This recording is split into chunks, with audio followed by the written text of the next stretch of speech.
Hello and welcome back to Spinal Cast. I'm your host, David Stevens, and joining us today are Linda and Steve Carter.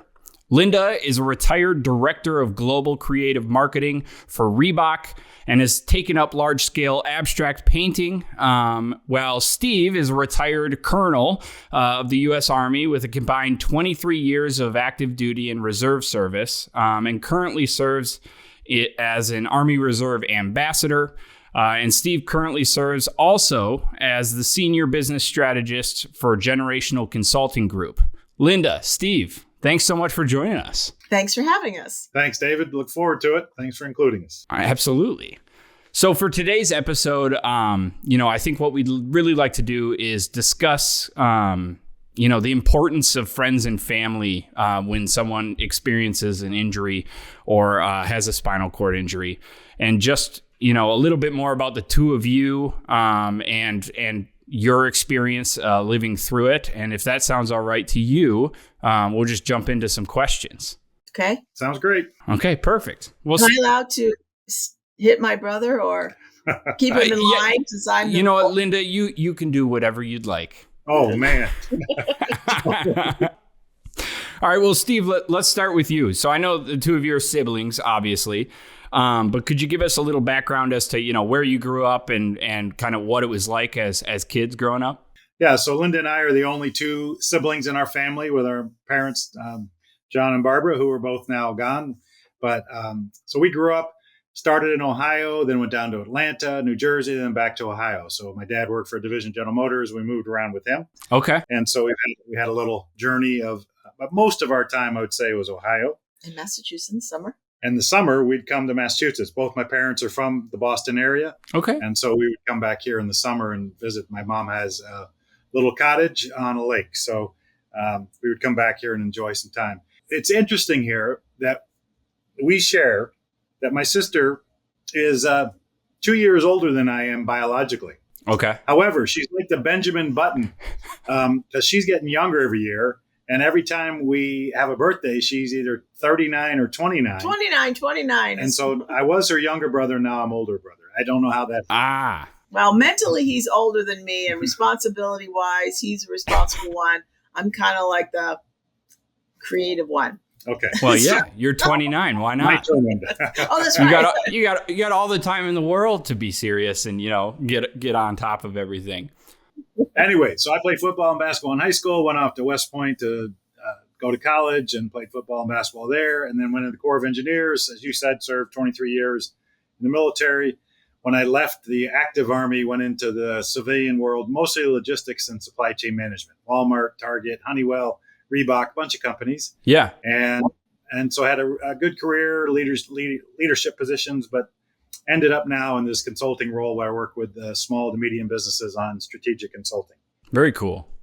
And what about you, Linda? If you want to give us a little background on you, and maybe even if you want to touch on the accident and that as well, that would probably be good. So yes, we moved around quite a bit, and let's see. There's so many things that tie into. I'll just jump into it. I was giving a presentation in New York for a brand new shoe for Reebok called the Pump. So I had to do one on Friday and one on Monday. And in between, it was snowing terribly. So I went up to see my roommate in college. Yeah. She's in Connecticut. And she said, you can go snow tubing with us in the back of a little kid's hill school, or you can go home and start drinking. Well, I'm going to be healthy.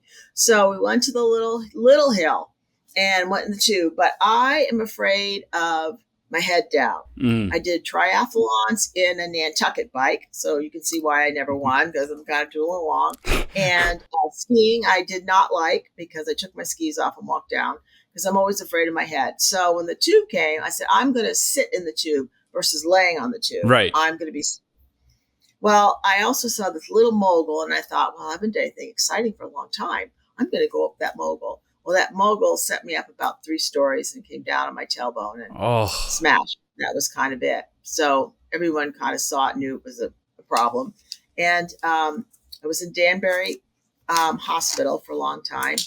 And where is that located? Connecticut. It's like an hour north of New York City. Okay. Then I transferred to the West Roxbury, Massachusetts VA. So at that point, there weren't a lot of guys from the service coming in with injuries. So they were accepting patients like with insurance. Yeah. This was 1994, so there was no real active war going on. So the VA had right. Yeah. Well, that's nice. Yeah, but the guys I was around, most of them were in the service in some way. So that was, interesting. You never think, oh my God, I never thought if someone had showed it to me before it happened, I said I could never live there. And you get settled in. Of course, I made them bring in my father bring in all my bookshelves, all my toys, all my things. So I set the room up like it was my own. Yeah. Which I don't know if I'm supposed to do that. But, you just kind of learn to adapt to your environment. And luckily, I started walking in the parallel bars with the long-legged braces.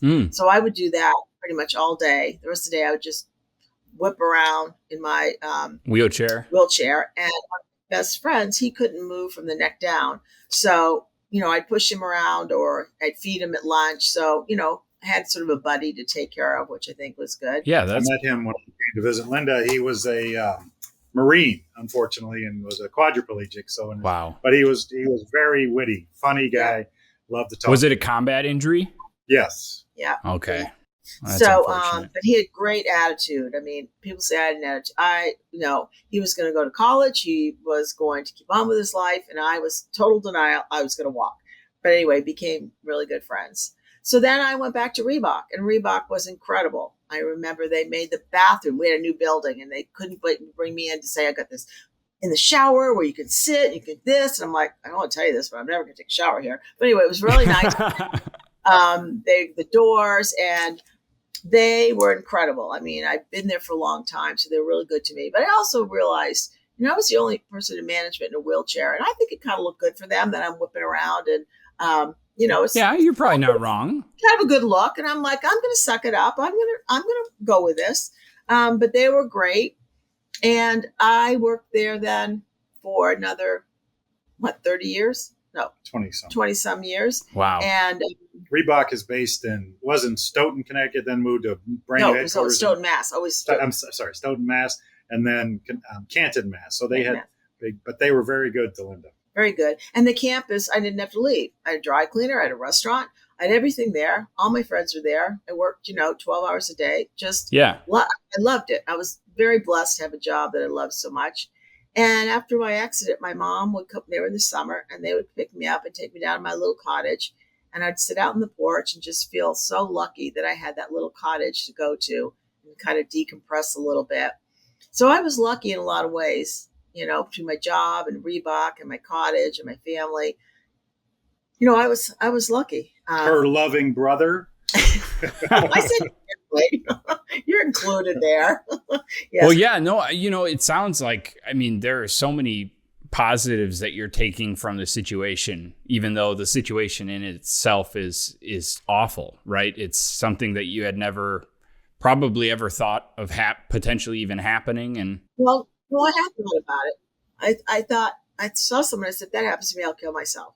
And then it happens to you, and you just have to go, are you going to kill yourself, or are you going to get on with it? Yeah. So I get on with it a lot through denial. I have to say I was in denial. I was going to walk, and I worked.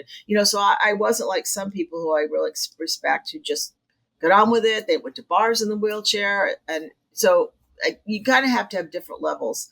But my situation physically matched my situation mentally with, like, say, all the things that were there to help me along the way. And of course, I was miserable half the time, but you just have to get on with it. Right. You don't really have a choice. But everybody has their own way to get on with it. That's the one thing I have to say. Everyone has their own way to get on with it. So yeah, I think you're totally right. It's like any sort of mourning or situation. Everyone has to handle it in their own way. But as long as you can do so in a healthy and functional fashion that is not, eating away at somebody else or, having any negative connotations with it. I think everybody needs to take their own path at their own speed. And that's just, the basis of it.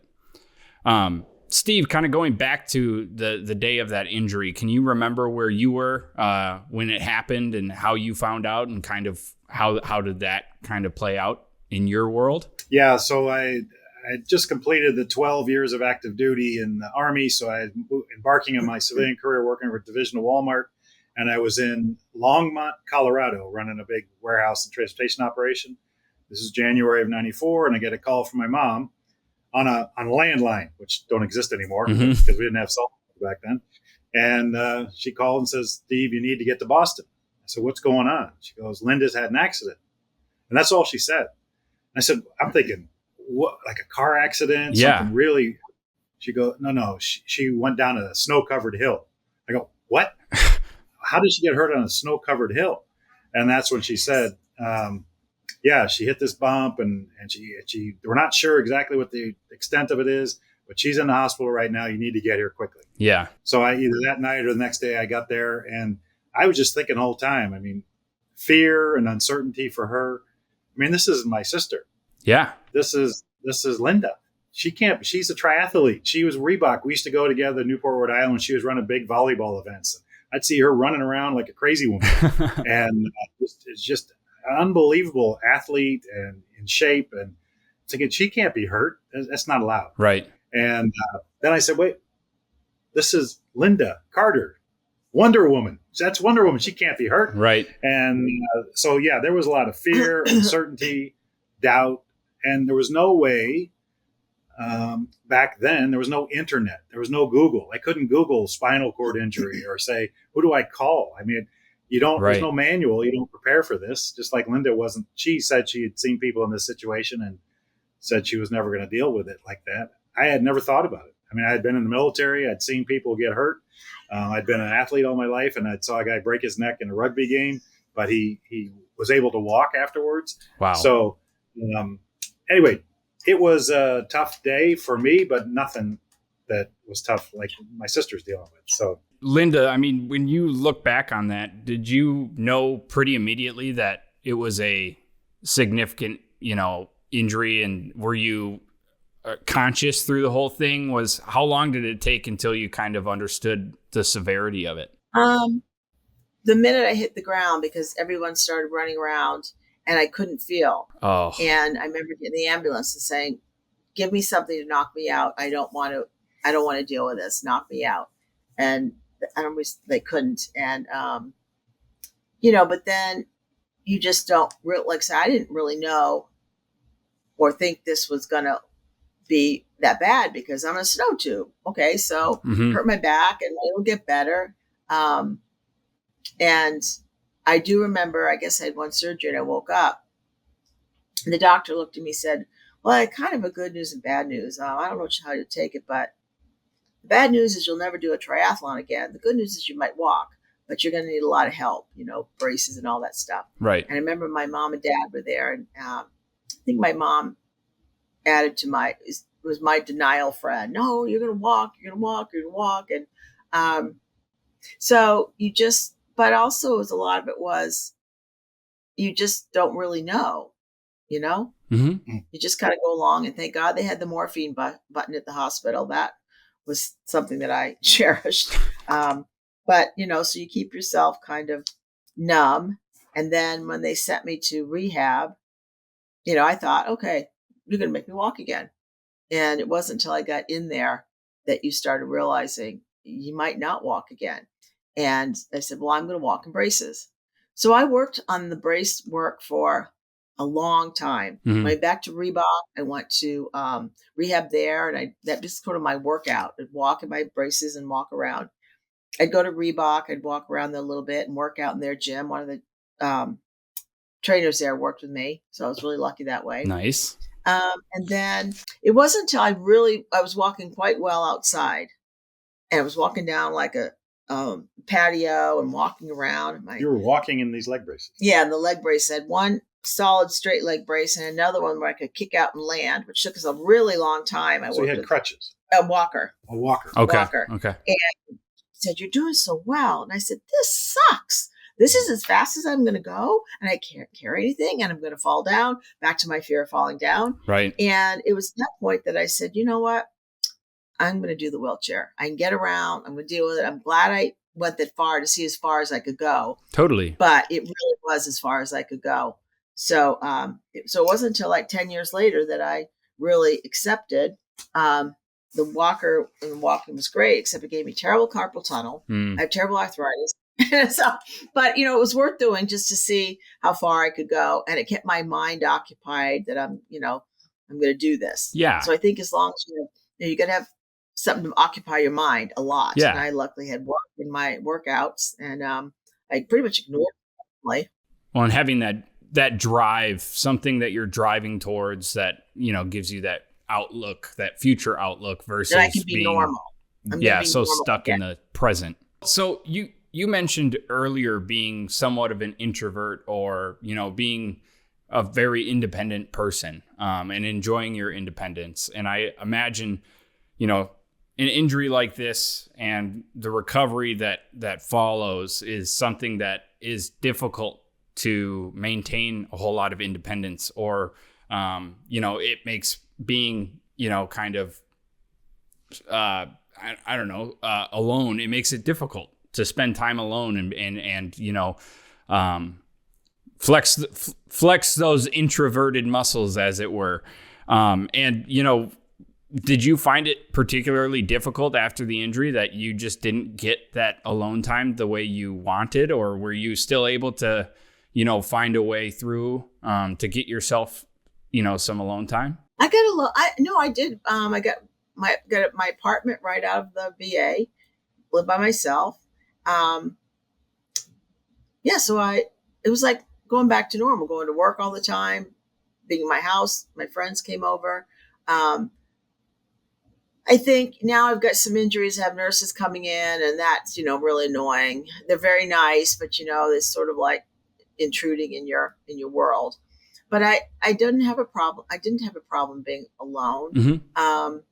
Sometimes you were lonely because obviously I missed a lot of my other life, but I didn't think about it too much. There was no purpose in dwelling on that. Right. I will say that one way that Linda handled this amazingly is to go to work. She got a car, an Audi A4. She calls it her bug, June. My ladybug. And it's green. It's got a convertible, and she got it outfitted so that she could get in the car, slide over, reach around, pull the wheelchair behind her seat. They had a little ramp built, and then use electric seats, and put the seat back, slide back over, and drive with hand controls. Awesome. So kind of made her life more normal, because then she could go to work. Totally. She'd go down to the cottage. We built a ramp so she could drive right up to, wheel herself up to the cottage and sit on the ramp. So that made it a little more, and she could have her alone time or be with people. Yeah. But I think though, just that kind of stuff, just not being deterred by, I can't go anywhere. I can't do anything. Yeah. Now she did it. She kept. Well, I was pretty pushy. I want this, and I want pushy. This, and I want this, and I want this like this, and I want this like this, and this. So, but if you don't speak up for yourself and say what you want, it could be, and I get very aggravated with people asking, well, do you have somebody to come take care of you in the morning? I'm like, what for? Well, to dress you. I'm like, I can dress myself. Right. I'm like, but people have this perception that, you have to have a helper following you around all the time. And some people do. And I understand that. But for me, I think how I got through of it, again, it was a lot of denial and a lot of focus, and just luckily being in a job I loved and who was able to have it. Like I say, I have my family there, my little cottage. So, yeah. Did you ever have a hard time asking for help when you did need it? Oh my God, that's the worst. That's the worst. Yeah. I've always felt like that's a difficult thing, is to kind of come to terms with the fact that I, in my heart of hearts, believe I can do something. And when I realize that I need someone else, it's hard to, muster up the strength to just say, well, I'm going to need help for this. Yes, that is hard. And so, I mean, like, when you're looking back at the injury as a whole, and, your recovery and needing to ask for help, what kind of advice would you offer to someone who might be, newly injured, who's struggling with that phase of their life where they're trying to fight for their independence and not wanting to necessarily ask for help, but realizing there are certain times that they need to. Do you have any kind of tips or tricks? Surround yourself with the right people so that when you ask for help, you know it's not a burden. Mm-hmm. And sometimes you just have to speak up. You just know you need the help. But no, I think I'm just so pushy and she gets her way and she sets it out. And I'm like, but no, I do think sometimes she didn't ask for help. Unfortunately, one time I couldn't get a hold of her. We were living in Minnesota. We lived in Minnesota for 23 years. Mm-hmm. And then we moved out to Massachusetts a couple of years ago to be closer to Linda, to be closer to our kids, and my wife's got some family. But anyway, one day we were in Minnesota. I could not get a hold of her. And we did have cell phones at this point, and I couldn't reach her. And I just started getting worried, obviously. What's happening? And I don't exactly remember how it happened, but finally we got a hold of somebody who came in and got through, had the key to the room, because she has a maintenance guy and a nurse and a cleaning lady come in, and someone came in and found her, and she was on the ground, fell out of her chair, and her independence said, "I'll get back up in my chair." Well, she couldn't. And all she had next to her was a bottle of tonic water. And tonic water is not hydrating. It's dehydrating because it's got salt in it. And that's all she was drinking. So she was severely dehydrated. Luckily, they called the paramedics. Firemen come. She likes the firemen because they're always good looking. Hunk man. Yes. Sometimes she calls them when she doesn't even need them. But oh no, I've fallen out of my chair again. I can't get up. Oh yes. Anyway, so that was one of those times where I kind of yelled at her, "Linda, you can't be totally independent." Right. So we got all the phone numbers of all the people around this apartment complex or this condo where she lives.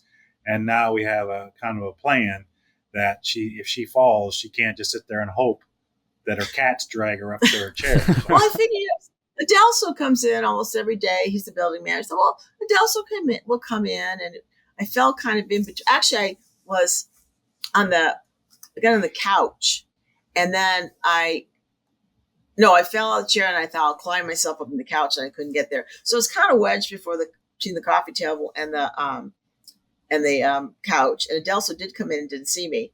And then the paramedics came in. And then I realized, I have to make sure that my friends and family, although they did it behind my back, my best friend Chris St. Pierre and my brother Steve, so they get the phone numbers and they go back and forth, and Chris knows everybody. So I realized I have to do that to my family. I think I'm fine, but also I was thankful because, I have gotten dehydrated and, get all sorts of messy things. Well, yeah. So sometimes that's the kind of help you do need that you don't really realize, but I was really glad that people were looking out for me. And that's one of the things, maybe I'm independent because I know people are looking out for me. I know my brother's always looking out for me. I know my parents were always looking out. So sometimes, but I had to realize, this is an added sort of thing for them to have to worry about, that I could be laying on the ground for a day with my dog. Right. Well, and, that's it's a scary situation to wind up in. And, it's also probably something you had never thought this is not going to happen. And right. Like, how is this the thing that causes any sort of fear for anybody? And I totally get that.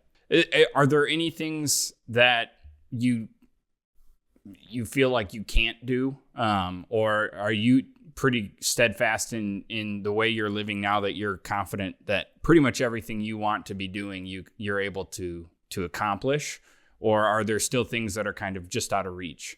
Well, I think I've structured my life around what I can do. Yeah. It's sort of, you build your world so you're not in an environment where you're looking at people doing things all the time and, you're frustrated. So no, right now it's like, as long as I live in my little world, the minute something comes up and you have to break away. But, considering that, went to France, went all over the place, people pick you up, they get to places. Ignorance is bliss in traveling the first time in a wheelchair. I'm glad I didn't really know what I was getting into. Mm-hmm. But I think, now I feel very, comfortable in my little world. The wheelchair has brought my world smaller, and you just have to accept that. But the people in my world are just incredible. Yeah. And I like what I'm doing. And I'm lucky that I like being alone. I'm glad I'm not like somebody flits around all the time, needs to be in the bars. because that would be really frustrating. Yeah, absolutely. Well, and then Steve, kind of looking at the current state of things as both of you are growing older and you had mentioned she's had some health difficulties that are in accordance with this injury. Is there parts of that I'm assuming have been tricky in lending support and not being too I don't know, like almost like overhead, right? You want to maintain her independence and give her as much flexibility as you can, but at the same time, you're loving and caring. And how have you navigated the current situation? Well, it's pretty easy with my sister because she'll just tell me, "Shut up" or "Get out." But she is really. I don't think I could see Linda saying something like that.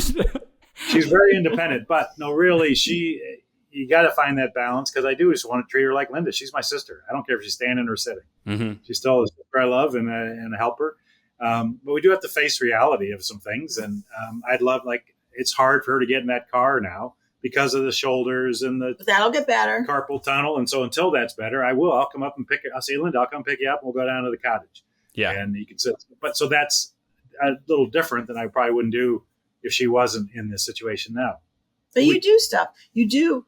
I know he's around. He'll come up a lot. And when I go to his house, he's got a little ramp for me so we can get up and down. And they move the whole furniture around. They redesign the whole house. So, that's the kind of family that you need to have. And they just do it. And my niece and nephew around, they've only known me in a wheelchair. So there's no uncomfortable thing that way. We are trying to figure what is, Linda's blessed to have these nurses come into the place and she can be independent. And if anything changes, then can I convince her to move closer to the Cape? She likes Cape Cod, but she loves, as she said, this condo she's in. It's beautiful. She's got her art all around it. She's just a very creative person. It's right out of a magazine. If someone looked at Design magazine, so for her to move would be tough. But if that comes up, we'll have to face it and say, well, could we get you an independent living, an apartment or something down on the Cape, closer to us? Yeah. And then that's as far as we're thinking right now. Right. And we're not going to get any other issue. And I think, I think that's good though. I think, to that point, I think as a family member of someone or being that support person, it sounds like a lot of your time is best spent on preemptive thought. So you're just trying to think a step ahead so that when certain things happen or certain situations come about, that you're prepared and able to actually give assistance. Rearranging your house. If she comes and visits, then she can actually enjoy herself and get around the place. It's not so difficult for her to move. But, it doesn't require her to ask you to do that. You're just thinking ahead of how you'd want to be treated if you were in that situation, or how you'd like the world to look if you were in her situation. And I think that's huge. Are there any other kind of... He was very proud in his new house. He had a shower that I could get into and a bathroom I could get into, because his last house, it was tiny. And now he's got all these bathrooms, and this was my bathroom. And it was so sweet the way he showed me that this is going to be my bathroom. And I'm probably, every time I go, I usually stay at a little hotel down the way because I don't want to impose. You know what I mean? There's sort of that totally limit. You don't want to put too much on your family. But yeah, it's just, I guess it became sort of a natural thing. And I knew there were times when he was uncomfortable and didn't know what to do. And we kind of worked through it. But, I've just always said, treat me normal, treat me as normal as you can. Because obviously there's issues and there are times when I need special help. And, but a lot of stuff done with humor, trying to get me in cars. And, it's just, I think I was just very lucky that everything around me could have been a lot worse, and it made things so much better. Totally. I just very blessed. Well, and Steve, are there any other kind of pieces of advice that you would lend to someone who might be, supporting someone with paralysis, and how they can do, maybe even if it's not, be better as a support person, because that's a really complicated and heavy question, but more so like how can they potentially think about it differently in a way that might help them? I would say that what Linda coined really well is surround yourself with the right people. She's got this group of friends, that Shane and Jill and Chris and these ladies are just so awesome because they just treat her as one of the gang that she, and so that, yeah. And I surprised her one time when I came out when I was living in Minnesota and for her birthday, and they were all having a party drinking, and I just showed up at the back door and that was Christmas. What's going on? What's going on? But I had arranged it with all her friends, right? Because we didn't learn. So I think that, and it's really hard to say just treat the folks who are injured normally, because it's not, but they are real. They're human beings, and just like Linda said, she hates going into a room and people stare at her and say, just so. I guess the thing I would say is just treat them like and especially it's easy with Linda because she's so full of life. She's so funny. Right. She's so passionate and energetic. She hasn't changed. She was down. No, nothing changed. And again, she's so unselfish, and she lives her life more as a Christian than I probably ever could, because she's unselfish and cares about others and animals more than I do. And it's just animals. She's got elephants and stuff that she adopts in Africa, and I don't know about that. That's awesome. Anyway, but anyway, so I would say, to answer your question, there's no real tip other than I would say if you're a relative of someone who's injured, just treat them like, don't have pity on them. You can have empathy. You can try to help them, but just treat them like normal. Still have the joke, still make like a little fun. Again, you have to judge with the person you're talking to. Right. If someone's very serious and someone's down and depressed, you can't make jokes about it because that won't work. Yeah. That's where the emotional intelligence kicks in. But with people like Linda and who have this kind of attitude of not going to let it get me down, then go with it. If they are going to let them get it down, then try to, let them get it down. There's some days to them. Yeah. Some days it just suck, and I'm just don't want to go anywhere. It sucks. Some days you need to cry, and you just go through that too. I'm not, all jolly wally over here, but it is so much predicated on the person. I have another friend who's in a wheelchair, and he too is very independent, and they treat him just, like they would. He works at the restaurant. He's at the restaurant. But then there were people in the hospital. I knew that they were all kind of, oh, woe is me. And they liked being babied. That's one guy. He liked being babied and pushed around. So, it's really based on, the person's personality. Nothing fits, one size fits all. Right. And it maybe took us a while to figure out what works for us, but we just were plugging along and just trying to make it all work. And I will say that being an advocate for people in paralysis or wheelchairs. Yeah. I never knew that a curb that big was like a 100-mile wall to people in wheelchair. She told me about in France, you can't get around. France doesn't have ADA. And right. So it's just that little wall is a huge wall. And talking to people about that and educating them and saying, here's some things to think about. And being an advocate for this more cure paralysis. And you can, let's help people. Don't just sit there and woe is me. And the other thing is try to keep it in perspective. So if I have a bad back or my leg is numb and I say, oh boy, I'm feeling sorry for myself. I look at this lady and I say, come on. And that's what I hate. Suck it up. I hate it when people won't talk to me about their injuries. Oh, but look at you. I'm like, yeah, but your injury is your injury. And what, are we only going to talk about me? I want to hear you're falling apart too. It makes me feel really good that something's going wrong with you too. I'm working on that for you. So anyway, but no, I think as far as a tip is tell people, to live their life, but also advocate, help them out. Yeah. Say, what do you need? I've had friends say, what do you want me to do? And one friend, he took me skiing because he goes, you need to go on a trip. And we're going to go to Greece. And that was crazy thought. So I said, let's go. I was just in Greece. I can't imagine getting around Greece in a wheelchair. Something happened. We couldn't go. So I said, you know what? I'm going to go back to the mountain. So we went skiing at Park City and we're flying in. And of course, he's got his headsets on. He's rock and roll. And I went to a pure panic attack. I couldn't breathe. And I'm in the flight attendant's like, what's wrong? And I'm like, oh my God. And he didn't even know. And so we got there and I said, is this going to make you uncomfortable? And I said, I'm only as uncomfortable as you are. And that's always stuck in my head, that the minute if I'm really uncomfortable, he feels uncomfortable. Mm-hmm. And so it was a good gauge, kind of like, and, I went the downhill skiing, which totally sucked. I hated it until the end when the trainers took me up to the very top, and it was like between his legs. And we just whooshed all the way down, just like a downhill racer would be. And oh my God, it was the best feeling ever. That was great.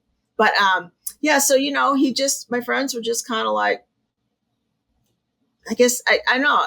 I keep saying I'm just blessed for the people I had around me. God might have put me in a wheelchair, but he gave me really good people to surround myself with.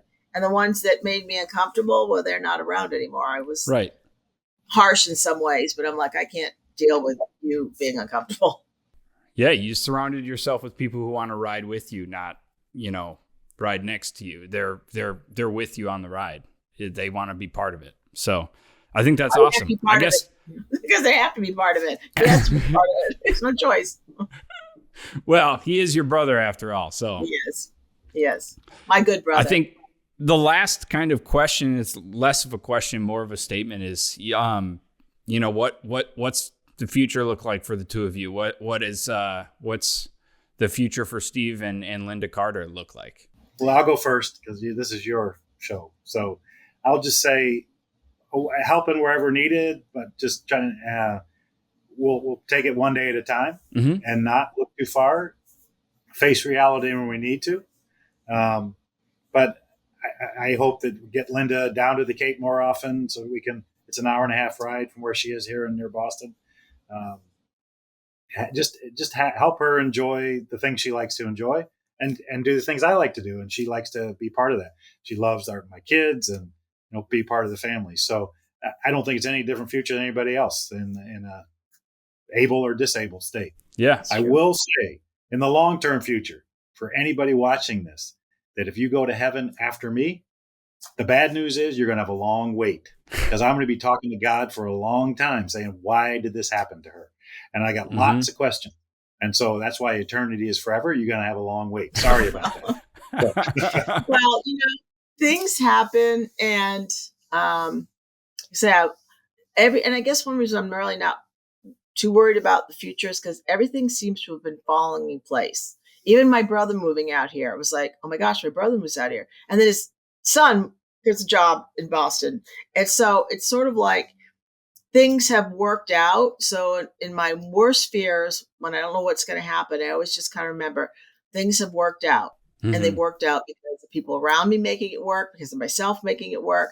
But a little bit of somehow it's just the powers that be. And acceptance. Yeah. You got to accept.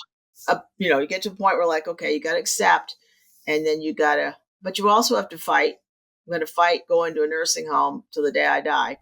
But maybe something else will come out. So we'll see. But yeah, that's kind of that's the conversation you have with your mom and dad when they get old, not your sister. I hear you on that. I definitely hear you on that. Well, that sounds fantastic. I wanted, again, from the bottom of my heart and everyone from MCPF, thank you both for joining us on today's podcast. I do want to take a moment and just shout out everybody who might be watching this on YouTube or listening on their favorite podcast platform. We urge you to give us a subscription or a follow. It helps us immensely. And we want to continue to get the word out about the amazing people in this world like Linda and Steve here, and more about MCPF and the hard work that we're doing to, work towards a cure for paralysis. So, can I say one thing? Can I say one yeah, more? Absolutely. I was just thinking about at Reebok how I didn't want to stand out, but I also thought it was really important for people to see you can go to work in a wheelchair, you can drive yourself, you can live yourself, you can have a job, you can get a promotion. You can do all those things, within the realms, and you get someone like Reebok that helps me. I get the perfect place to sit, whatever. But sometimes, you just have to kind of, I lost my train of thought. What was I saying? Model it. You have to be willing to show that it can be done. Yeah. I did want to show people that, I'd walk into a meeting and I'd wheel up to the front of the table and I'd go, oh, I'd be like, yeah. So that in that way, it was good to be at Reebok to show people coming in that you can get on with your life. Yeah. And I probably flipped out on a lot of people and said, I don't need someone to dress me. I can do this myself. But in a more eloquent way, just by showing up and you're doing your job. And it showed people that you can have a job after an accident. Yeah. Well, and I think you're a walking or rolling, living testament to the fact that humans are remarkable creatures who can adapt in so many different ways, and having the mental capacity to be strong and tough and drive towards what is impassioning you is all that matters most. And so I think you embody that wholeheartedly. And again, really just appreciate the two of you joining us on today's podcast. Well, thanks for doing this, David. Appreciate you navigating it. And as I like what you said, as a board member of this group, please subscribe and like it and help support it. That's my guy. Please send some money for the poor wheelchair girl, okay? And use what God gave you. Let me tell you, I've gotten a lot of places for the wheelchair. Sorry. Awesome. Well, thanks so much, you guys. Bye. Thank you. Bye.